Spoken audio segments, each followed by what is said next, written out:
John. How are ya? How's life treating ya? Pretty good. Summertime, can't complain. Yeah. Where are you based? Michigan, the Detroit area. Okay, got it. Awesome. My dog's in the background saying hello at some point. Oh, okay. What kind of dog is that? I just put her. She's a golden doodle. I just put her little dog mattress down. It's an old baby crib mattress that I've yet to get rid of, so she gets to sleep on it. So yeah, we have a golden doodle as well. nice. a mini one. Oh, fun. Ethan Braden, from Texas A&M, on my podcast when we first got our puppy, because she's pretty young. Yeah.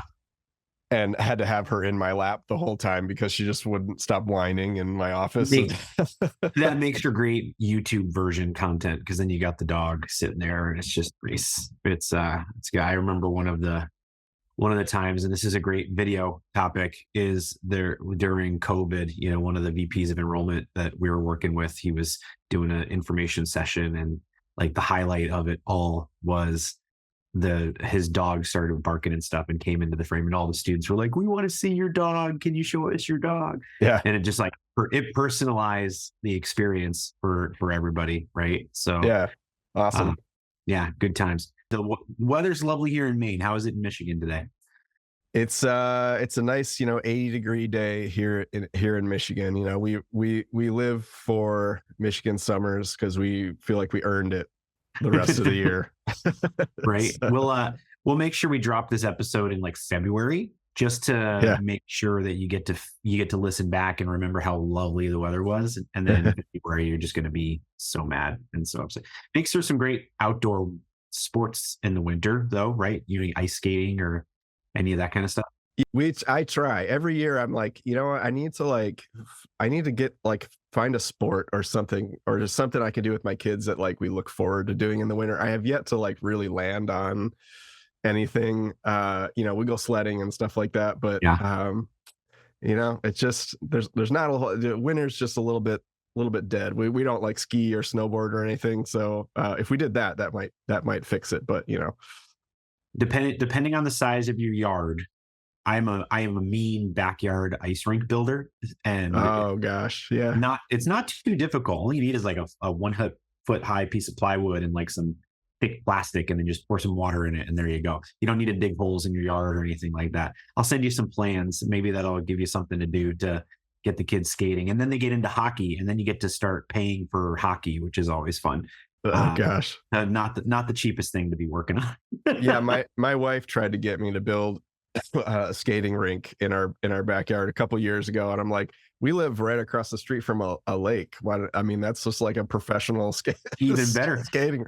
I'm like, why do we need one? What, are we too lazy to walk across the street? Why do I gotta build one? You just need good timing and a shovel, right? That's the hardest part about those is maintenance, because then you get the town skating on it and everybody, and then you gotta clean it eventually. But if you're we actually had a pond near our house at our old house, and there was a kid that went out with a shovel and shoveled out basically a full ice rink. Oh wow. And then he went to go get friends, and when he came back, all the little kids in the town were all skating on the rink he was bummed out because he was like, I wanted to play hockey with my friends. I was like, should have played better, should have brought him with you, and then it wouldn't have been a thing. But I digress. We're here to talk video. You're an expert in this space. I think there's a lot of opportunity for people to learn, kind of talk about strategy. There's lots changed, a lot stayed the same.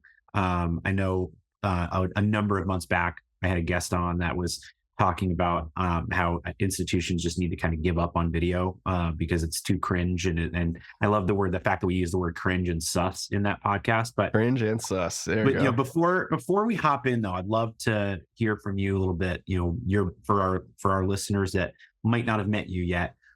We know you're from Michigan. How'd you get to where you are? Why do you do what you do? What's your background? Love the quick intro of John. Yeah, sure. So, my background's actually in fine art. So I went to art school, studied painting, mostly abstract and portrait painting. And then, thought I was going to do the whole gallery scene and all that. And then ended up stumbling into a job in nonprofits, did that for a couple of years. And that's where I started to realize, how much I really liked storytelling and content creation. Because we were working with the unhoused population in Detroit. That's the new word. It went back in 2007. We would just say we were working with the homeless, but now we've we've evolved to saying the unhoused population. And I got really, we were supposed to get them employed and housed and stuff like that, and we were doing that, but I was like really drawn to the storytelling aspect and just the human aspect, and learning about where they came from, and updating funders and stuff like that. And so eventually left there, stumbled into a job in video production at my buddy's company, and stayed there for about 11 years. And in that time, we did a fair amount of higher ed work, and I really kind of gravitated towards the potential in higher ed for storytelling. Just with a lot of golden opportunities for one-to-one personal stories. So I eventually, when I left there in 2021 and started my company Unveiled, decided to just niche down and go all in on higher ed, and specifically created a subscription model for student alumni stories, success stories. And so that's the whole focus of my business. But I also am just really interested in video for higher ed in general, and TikToks and Reels and all the short form videos, all the other stuff that all the other possibilities of video for higher ed, outside of just the student and alumni testimonials. And so yeah, that's kind of how I got into higher ed and video work a little bit.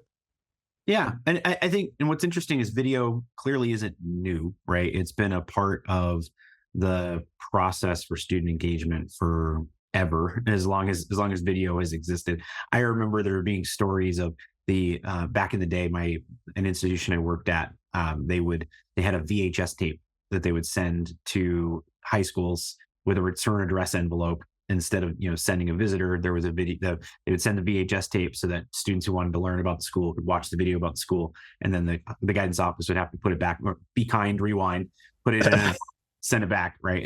And that it sounds crazy, but that wasn't that long ago, but it is that long ago. And then we had I think the challenge with higher education, particularly in enrollment and admissions with video, is that the preference of the team, the staff, the office is in person, right? In many respects, right? They want to be in front of people because you get the immediate feedback of, if you're presenting to a group, virtually you don't get to see their faces and smiles and laughs. When you're in a auditorium, you get to kind of feed off the crowd, right? And so during COVID, that was kind of one of the biggest challenges with like live virtual content, was getting that comfort level. You have people who, you put them in an auditorium with 3,000 people, they're totally fine. You put them in front of a camera and they freeze up and they don't know what they're doing, right? And so Yeah.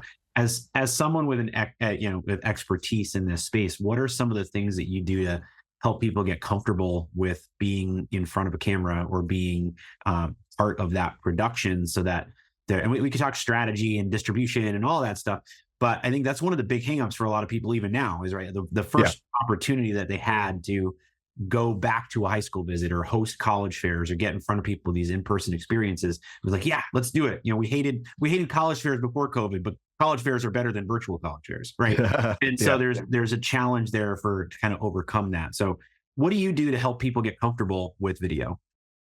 Yeah, a lot of my work is like very interview based, so I like documentary style. And so the videos that we do at Unveiled are very much like sit down with one person, do an interview, usually for about an hour, and then film B-roll that goes with that, and all of that. So a couple parts of our process that are important. Number one is a pre-interview. And so we talk to, whoever's directing, whether it's me or one of my other directors, will talk to the subject ahead of time virtually, and just have a casual conversation and kind of run them through, some of the interview questions, just to kind of get a broad overview of what their story is like. And, looking for any sort of like emotion or novel kind of angles that we can approach this from.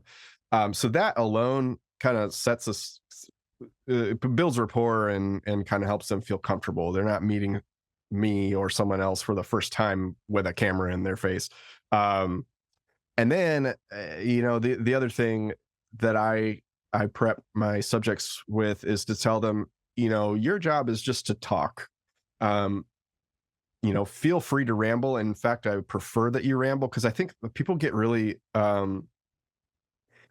think the big fear is like they're going to be inarticulate and they're going to just ramble and not really know. They're not going to say some like banger soundbite, or whatever. It's not going to be all, all their thoughts aren't going to be totally corralled and pristine and stuff like that. And I just give them permission up front and just say, that's actually what we want. Like, we want you to just talk. You can be articulate, but really our job, in the editing process, is to make you sound articulate. That's the whole job of editing. So I think that like really helps let their guard down a lot. And so I rarely have a problem with people feeling too nervous. I have had one, it's been a really long time, where someone was just so nervous they couldn't handle it. And I was working at my old job, I was working with a church, and they had one of their leadership they wanted on camera, and she was so she just couldn't do it. Like, she was like sweating. She was giving us like 1 or 2 word answers, and then we just couldn't use it. I mean, it's so rare that someone has such a hard time. But like it is important to like kind of acclimate them to the fact that this isn't a TED Talk where like everything you say is going to be displayed verbatim. So you have to say it really articulate and eloquently. So yeah, I think that's a big part of it. The other part too is like, I see a lot of video content that's read off a teleprompter, and I think that's a really a tough setup, I think, for a lot of people. It takes a special skill to be able to read something without sounding like you're reading, and I think that a lot of people will default to that because they're like, well, I can read, and so if all I have to do is read, then I'll be successful. But oftentimes these sound so scripted, so you're trying to get them to feel comfortable enough to go off script and stuff like that. So there are strategies and stuff like that, but yeah, I think sometimes people are just something about it, just turn on a camera, people just get so in their heads about it. Yeah. And I think it's similar to podcasting in a way. I mean, now obviously a lot of podcasts like this one have a video element to it as well. So it's being comfortable on video. And I also feel like to your point, a lot people are more comfortable now than they were a few years ago with being on video. I think COVID definitely aided, quote unquote, aided in that effort where it made it, people are on Zoom all the time, right? So they're already talking on a camera. They're already dealing with that stuff. And your point around being scripted, I think it's just like reading a PowerPoint when you're doing an in-person presentation, right? Like if you have a lot of words in your slides and you're reliant on your slides, you look at your slides and you're not talking to the audience, and then you create this, bad presentation. And so that's, it does take a special skill to kind of read from a teleprompter, and that for most folks, they don't do that every day. So it's something that you would need to practice and work on versus being authentic. Grow your student community, help them stay, and encourage giving with Cadence, Higher Ed's premier engagement platform from Mongoose. Designed exclusively for higher ed by higher ed professionals, Cadence helps you engage your audiences with the perfect balance of AI and personal connection. Talk to students, parents, and alumni on their time and how they want. Empower your staff with integrated text and chat inboxes that gather all conversations in one place. Reach out to learn more about how our best-in-class service, support, and integrations have helped colleges and universities like yours have smarter conversations. From text to chat, make every message count. And I feel like, especially in higher education, the less scripted the video content and work on good editing, the better, because that's what leads us to the cringe conversation, right? Is forever we've been told and we say and we hear that students want authentic content, but they also don't want crappy content, right? And so how does an institution kind of thread that needle of having the authentic voice that's not scripted, but also not like crappy iPhone video dropping on the floor, not having a good representation? Because then you got to tie in that balance of representing the institution's brand, right? And making sure that brand isn't tied to poor production value. So how you make that Venn diagram work, John, we're tying it all together with good content that's authentic and not crappy. Yeah, I mean, authenticity is such a broad word, and we hear that a lot. Like, we're supposed to be authentic, and it's it's tough to know what that means and how to apply it. But I really just think that, like, having your college president reading some pseudo inspiring script off of a teleprompter is not authentic. I mean, I see that a lot in college YouTube pages of, like, they're trying to use the president as sort of like the market, the front facing marketing tool. And I'm like, this is not it. Like, this, these students are not going to connect with this guy or gal, especially if you're just reading. The other stuff is that I hate to see is, like, I think inauthenticity comes into play a lot when there's a script. When there's a script that's it's obvious that the person on camera doesn't believe what they're saying, and that kind of drives me nuts, because I'm like, do you not think that prospective students see through this? Like, do you actually think they believe the words that this person is saying? So I think authenticity is really about honesty and creating content that's really just genuine and unscripted. I think it's not like you can't be authentic with a script, but I think it's just tough to be believable. So I think authenticity really just comes down to, like, realness. Who are the people really? What do they really believe? What do they really think? What are their personalities? Let's bring their personality out a lot. And that's one thing that I like to do when I'm working with any subject, is, like, what is their personality, and how can we infuse some life and bring out their some fun, or like whatever, like add some fun personality into the video. Like, worked with a school recently where they have a partnership with the Detroit Police Department and Michigan State Police, where they provide classes and education to law enforcement. And there's this married couple that we were interviewing, and they had such a fun banter between them, and we really played on that. Like, the wife decided to go back to school, even though she had this busy law enforcement job, and she basically, like, voluntold the husband that, hey, we're going to do this together. And so it was like this funny moment in the video where they're just cracking up about, like, marriage culture of, like, she just voluntold me that I'm going to go back to school. I mean, just a small moment of personality in those videos can make a big difference. And that's just it's like a slice of life. It's not just someone on camera being like, I liked the school, 5 stars, it was great, the professors were great. Like, it's like, okay, but, like, who is this person really? How can we get some personality to come out? And I think that it's hard to do that with scripted content, and it's like, I've worked on videos in the past that, I had no say in the creative direction, but, sometimes you just film stuff. But it's like the student, like, walking down the hallway and, like, looking into the camera and, like, saying something inspiring. And I'm like, I'm like, that's not real. Yeah. Like, why are you walking by the pond and saying some really inspiring thing? That's what I think. I look at that, I'm like, that's not believable. Yeah, I think I think there's a difference between scripted and outlined, right? Like, you give a student, here are the types of things we're going to be asking you, not here's the questions and give me the answers, right? And I feel like there's a certain approach there, and that's why live content is meaningful, but live is just really hard to execute effectively.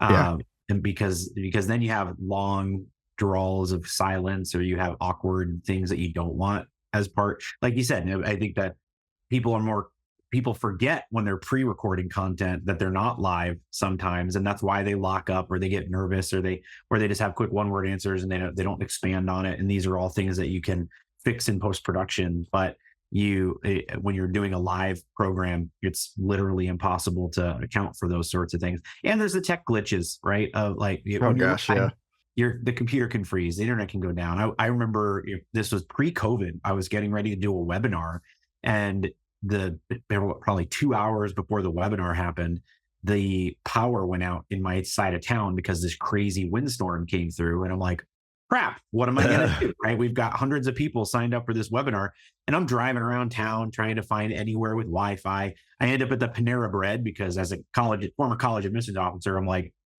Panera Bread is my place to go because I know there's going to be internet and I can grab a cup of coffee and it's fine. Every work from home person in the town, in the both towns around it, was at the Panera Bread all at the same time. And like, I'm on with my production helper doing AV checks, and she's like, I literally hear everything that's happening at the Panera Bread, and I don't hear you right now. And so as I was driving around, I was like briefing one of our salespeople at the company on the content of the presentation as I'm driving around trying to find these places, just in case I can't get anywhere. That's a lot of stress for something that we could have easily have recorded and sent as an on-demand piece of content, or marketed as live content and made it available at a specific time. And that gets into all the different questions about strategy for uses of video, right? And so, Yeah. a lot of people, like, the mindset is, well, the videos have to be short and quick and concise, and you've got to have, you have 3 seconds to get their attention, otherwise you lose them, right? So what are some thoughts on kind of best practices for leveraging video content? I look at things like these longer form 5-minute videos about the institution, or even full length TV episodes about videos that institutions are using now, right? And I don't know any student who's going to sit down and watch a 30-minute episode about University of Toledo. Love you, University of Toledo. I have friends that work there, and that's why I use them as my joke school name here. But like, 30 minutes about a school versus 30 seconds about a school, but the 30 seconds can't be a commercial. That has to be an authentic voice. How do you balance that with the different ways that institutions should be leveraging content for, you mentioned before, TikTok and Reels and Instagram, and you've got content on YouTube, content on your website. Where do all those things fit? Yeah, I think I think we need to keep a marketing funnel in mind where, you have top of funnel stuff, which is just more engaging, usually shorter. People aren't really aware of your college, or really trying to develop a short list of colleges that they want to go to. So that's just an opportunity to engage people at a very broad level, and that's where you really need to be concise. Someone that isn't, it's very presumptuous to assume that somebody that is not in your orbit yet will watch a 30-minute video, like a 30-minute like campus tour or something like that. It's just probably not going to happen. They probably won't even watch like the stuff that we do, which is like, these 3 to 4 minute stories of someone's success. That's really more for people who have become a lead. They're sort of mid or bottom funnel. They're now interested. They're considering what school to go to. And now you have their attention a little more.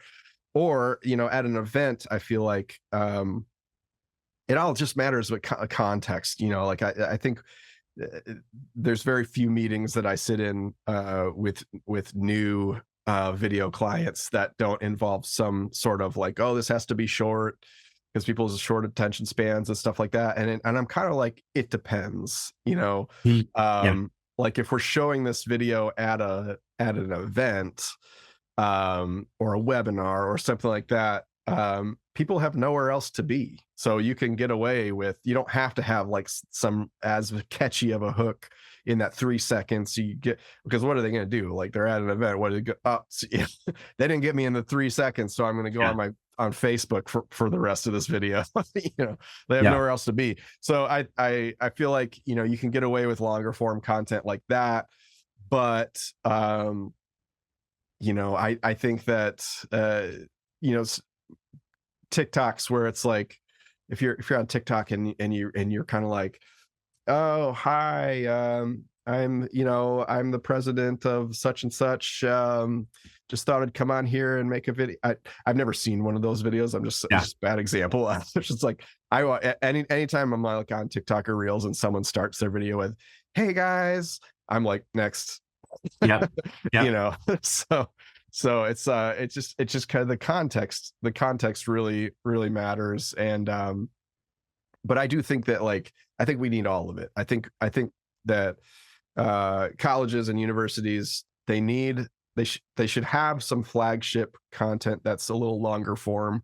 So maybe that's, you know, student stories. I mean, in a perfect world, the colleges would have at least one or two stories to illustrate each program that they're trying to promote. You know, show me some students that have experienced this. Let me experience the program through the eyes or through the lens of a student or alumni. They should also, you know, have some informational video for the people that just want information. They don't want, look, if I just want information about a program, I don't want to hear a story. You know, it's like if my you know, plumbing is sprung a leak and I've got water spraying everywhere, and I go find like who in my area, you know, can come fix this emergency. I don't want to hear about your grandfather started the plumbing company and all this stuff. Like, it's just not, you know, so you do need the stories, you need the informational stuff like program overviews, stuff like that. You do need a longer campus tour for someone that is at that stage where they maybe aren't going to fly out to your school, but they do want to see like what it's like.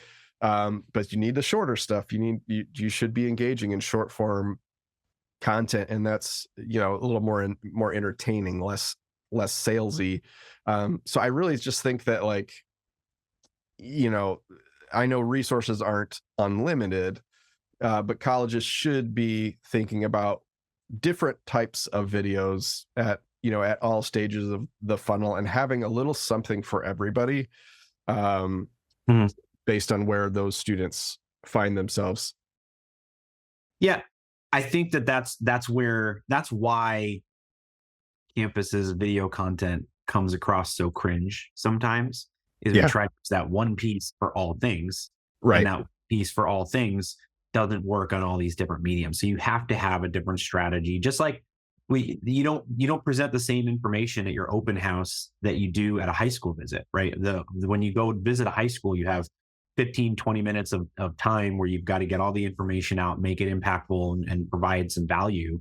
Whereas at an open house, like you said, they are a captive audience, and you have the opportunity to really wow and present and inspire them a little bit, because you're a part of this bigger group, and there's different folks are going to have different strengths in those areas. Like I mentioned before, like I worked at an institution where the VP of enrollment was super engaging when you could put him on a stage at an open house, right? You've got the entire auditorium or the entire gym filled with families and students, and, you know, cracking jokes, getting you know, feedback from the crowd, and then you put him in front of a microphone to record a podcast. Ooh, that was hard. There was sweat and bullets, and it's like, that's recording a podcast, especially when it was back in the day when it was just audio versions and there was no video. That's the lowest barrier for making sure that you can make them sound smart, because you can say whatever you want and cut out whatever you don't want to use, right? And there's no bad cuts as far as like video feed, right? And so but people have their strengths, and there are some folks where you put them in the small room with 2 or 3 families, they're great, they're, you know, they're approachable, they're awesome, but you put them on the stage at the open house and they freeze up because of stage fright, right? And so video has the same, I feel like, the same type of you have to have the same type of mindset when it comes to a video strategy, that different people are going to work at different phases of the funnel, and different content forms and platforms are going to work at different phases of the process. And like I said, resources aren't unlimited, but you got to figure out what works where and do that really well, versus trying to be everywhere with the same type of same content that makes it not work. Yeah, and I think one thing I'm really tired of, and I you know, when you say cringe, like, or this previous guest that you had that said, you know, colleges should stop doing videos because they're so cringe. I think we have to qualify that, be like, what do you mean by cringe? I mean, what I view as, it maybe cringe isn't the right word, but just like eye roll, like my eye will, if you want me to roll my eyes, send me to almost any college's YouTube page and have that video autoplay at the top, and it's the same video as everyone else. It's some pseudo inspiring poetic deep male voiceover with some emotive music, and it opens with a drone shot, and it's like, just Yeah. stop. I'm always just like, I'll go to someone's YouTube page, some college's YouTube page. The first thing I have to do is like stop, like pause. I don't care about that. Yeah. I want to see like the real stuff. And I think that's the difference. I mean, I feel like this is like the video at the top of every college's YouTube page is often like the really inauthentic thing. And it's not like you shouldn't have something like that. You should have a commercial, and that's kind of a commercial approach, but like doing some research to realize that like all of you sound the same. Everybody, I mean, like I'm in a special position where I have a vested interest in knowing what other colleges are doing with video and kind of keeping up on trends and stuff like that. And so maybe other colleges don't see as many higher ed videos as me, but I just get so sick of that. It's like they all hired the same company. Discover future applicants, delight enrolled students, and amplify fundraising performance with our Cadence engagement platform's live chat and chatbot solutions. Designed exclusively for higher ed by higher ed professionals, Cadence helps you engage your audiences with the perfect balance of AI and personal connection. We leverage proactive outreach and anticipate common roadblocks, knowing the most significant decisions often start with the smallest conversations. Our powerful AI ensures instant support and is smart enough to know exactly when to hand off to a staff member. And if nobody is available, it allows for easy follow-up. Effortlessly integrated with your website, we proudly feature an industry-leading 85% self-service rate. It's never been easier to make every message count. I find really refreshing when colleges swap out that top featured video to like have stuff with more personality. So University of Oregon, one of my favorite colleges to follow for video content. I just think they do such a great job. And they just get it, and one time I went to their page and to their YouTube page, and it was this video of a cartoon duck, because their mascot is a duck, just laying in bed, like studying or something like that. And it was just, all it was just sort of these beats.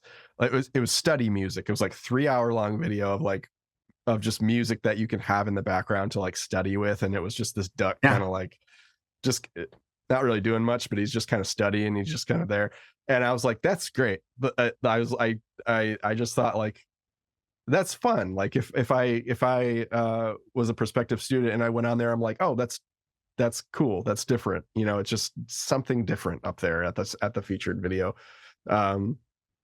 So yeah, I think we do often. It's like there's this college video template of saying, okay, well, if we're gonna do video, we need to start with this, like, well, we need to get a fancy script written, and we need to really try to find out what makes us different, and how do we say that really eloquently, and what soundtrack can we put underneath that to make that sound believable. And not to say that those videos are bad. It's just like, that's not,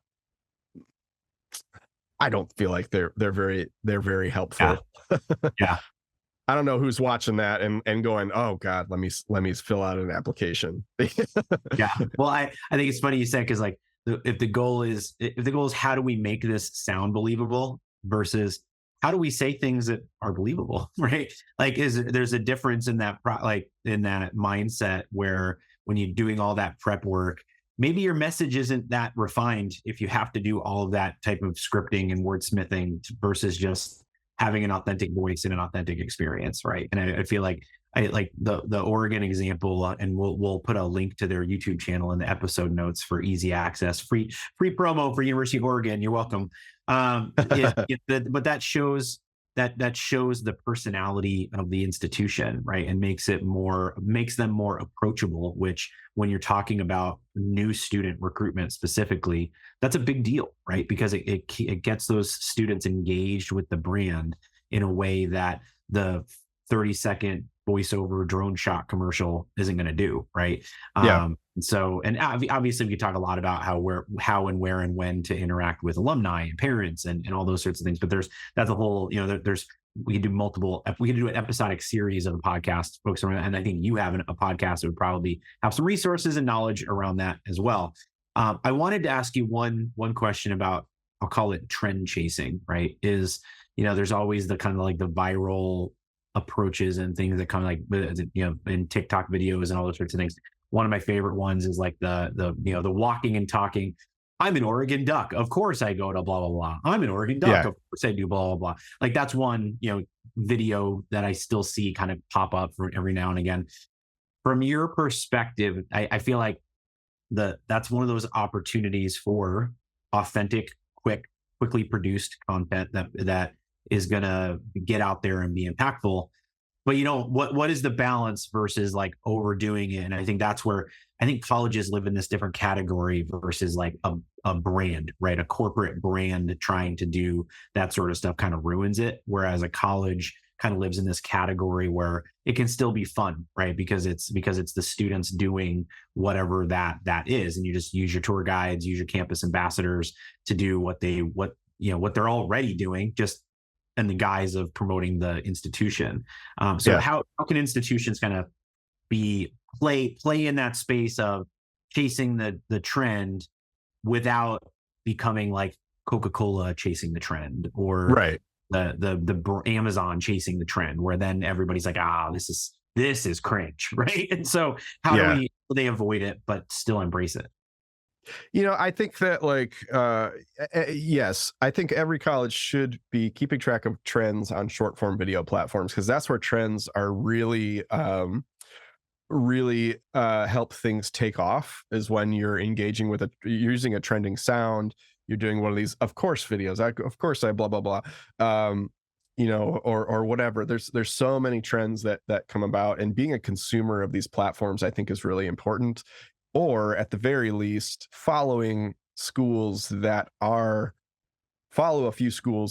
following the trends. So Bowling Green State University, for example, is I have Brianna Blackburn's their social media manager. She's coming on my podcast next week, so I'm fresh off of talking to her, and I just love their stuff. I just think they do such a great job of like following trends, being authentic, not being cringy. I think Moody College of Communication at University of Texas, Austin, they do a great job. Also, it's so, those are some examples that you can follow of like keep track of trends. But what I think is what I think you need to do is the people at the very least run your ideas, what you think is funny, by the target demographic that's going to. So like, I think TikTok and Reels and stuff should be primarily handled by younger interns, student ambassadors, that kind of thing, or at least have them heavily involved, because I've seen examples of colleges like that try to jump on a trend, but it's like, nah, that's not how you do that. It's just like, I'm struggling to think of an example of, or it's like, there was one I saw was like, it was like an old trend of like some celebrity dancing or something like that. It was like one of those little memes or whatever. Yeah. And they were like, when the application season is open or something like that, and the guy's like dancing and he's really excited. I'm like, who's that excited about? Like, no, that's not like really culturally niche. It's just sort of like, it was a good try. Yeah. At least they tried. Yeah. So that's where I'm kind of like, that's where I kind of see like people that aren't from the culture trying to create things from the culture. And I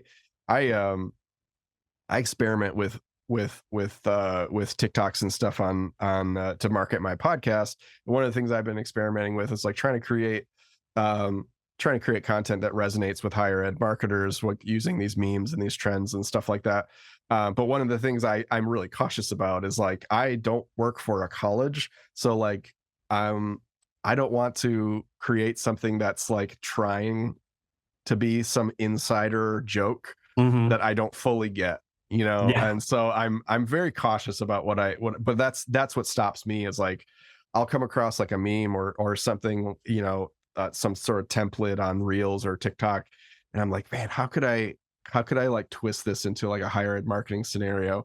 And I have probably 20 of these saved on my phone, and because I'm like, I don't know, I can't. Yeah. Yeah. I'm like, I'm not the guy for the. I sometimes I'll come up with one, but I'm like, I feel like I would be more successful at this if I actually like worked full time in a college and really understood like the bureaucracy and the ins and outs of all that stuff. So I think you have to be careful, but definitely but definitely following trends is important.